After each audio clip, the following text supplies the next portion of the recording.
क्या आपने कभी सोचा है कि जिस उत्तर प्रदेश को कभी दंगे, माफिया, गुंडाराज और टूटी सड़कों के लिए जाना जाता था, आज वही उत्तर प्रदेश देश की राजनीति का सबसे ताकतवर केंद्र कैसे बन गया? क्या वजह है कि एक सन्यासी जिसे साल 2007 में जेल भेज दिया गया था, आज वही आदमी देश के सबसे पावरफुल मुख्यमंत्रियों में गिना जाता है? क्या सच में यूपी बदल गया है? क्या सिर्फ उसकी इमेज बदल गई है? क्या बुलडोजर सिर्फ कार्रवाई का प्रतीक है या फिर एक नए राजनीतिक युग की शुरुआत? और सबसे बड़ा सवाल, आखिर वो कौन सी सोच थी जिसने दशकों से बीमारू राज्य कहे जाने वाले उत्तर प्रदेश को एक एक्सप्रेसवे प्रदेश बना दिया? नमस्कार, मैं हूं आकाश और आप देख रहे हैं ST इन्फो टीवी। आज की इस वीडियो में हम बात करेंगे एक ऐसे नेता की जिसे कुछ लोग हिंदुत्व का सबसे बड़ा चेहरा मानते हैं, कुछ लोग आयरन एडमिनिस्ट्रेटर कहते हैं, तो कुछ लोग उन्हें भारत की भविष्य की राजनीति का सबसे बड़ा खिलाड़ी बताते हैं। ये कहानी है एक साधारण लड़के अजय सिंह बिष्ट की, जो आगे चलकर योगी आदित्यनाथ बने। लेकिन ये सिर्फ एक नेता की कहानी नहीं है, ये कहानी है सत्ता की, ये कहानी है संघर्ष की, ये कहानी है हिंदुत्व की, माफियाओं के अंत की और उस उत्तर प्रदेश के जिसने पूरे भारत की राजनीति का रुख बदल दिया। साल 2007 में जब योगी आदित्यनाथ लगातार तीसरी बार गोरखपुर से सांसद चुने जा चुके थे, तब उत्तर प्रदेश की राजनीति में कुछ ऐसा हुआ जिसने पूरे देश का ध्यान अपनी ओर खींच लिया। उस समय मुलायम सिंह यादव की सरकार हुआ करती थी। योगी आदित्यनाथ को 11 दिनों के लिए जेल भेज दिया गया था। वजह थी उनका एक बेहद आक्रामक भाषण। उस दौर का उत्तर प्रदेश एक ऐसा प्रदेश जहां कानून से ज्यादा दबदबा बाहुबलियों का चलता था, जहां पुलिस सिर्फ नाम की रह गई थी, जहां FIR लिखना ही इंसाफ माना जाता था, कार्रवाई होना नहीं, जहां खुलेआम माफिया घूमते थे और सरकारों पर आरोप लगता था कि वो खुद उन्हें संरक्षण देती है। लेकिन आज वही उत्तर प्रदेश पूरी तरह बदलता हुआ दिखाई दे रहा है। इस माफिया को मिट्टी में मिला देंगे, ये सिर्फ एक बयान नहीं था, ये उस बदलाव का संकेत था जिसने यूपी की राजनीति और प्रशासन दोनों की दिशा और दशा बदल दी।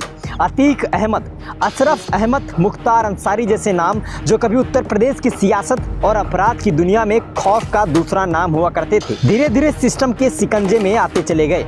एक समय ऐसा था जब कहा जाता था जहां सड़कें खराब होनी शुरू हो जाएं तो समझ लो उत्तर प्रदेश आ गया है। गड्ढों से भरी सड़कें, घंटों का सफर, दंगे, माफिया, पेपर लीक, बिजली संकट और बेरोजगारी, ये सब कभी उत्तर प्रदेश की पहचान हुआ करती थी।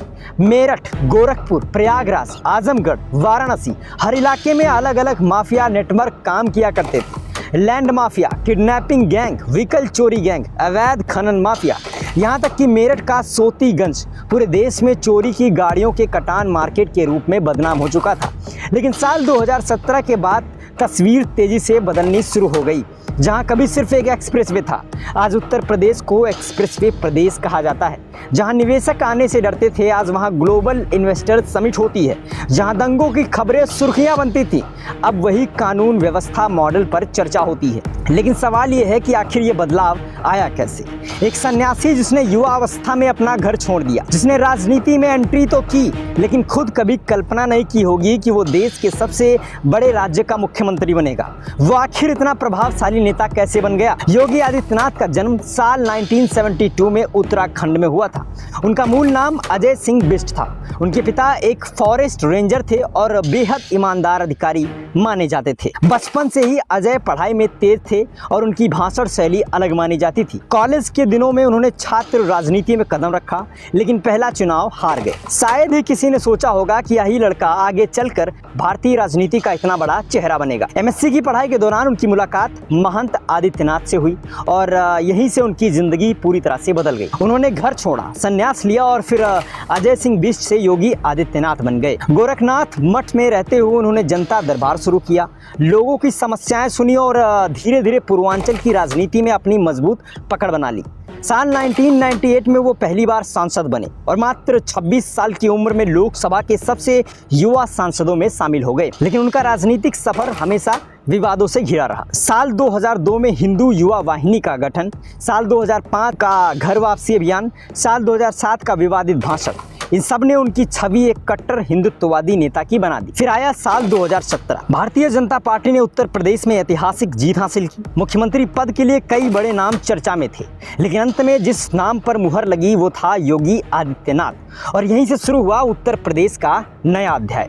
सरकार बनने के बाद सबसे पहला फोकस कानून व्यवस्था पर किया गया। अपराधियों की संपत्तियों पर बुलडोजर कार्रवाई की गई, माफियाओं पर गैंगस्टर एक्ट लगाया गया, पुलिस भर्ती, नई सड़कें, airport, defence corridor, medical college, expressway, इन सभी चीज़ों ने यूपी की तस्वीर बदलनी शुरू कर दी। आज उत्तर प्रदेश देश की सबसे बड़ी आबादी वाला राज्य होने के साथ साथ भारत की दूसरी सबसे बड़ी अर्थव्यवस्था बनने की दिशा में आगे बढ़ रहा है।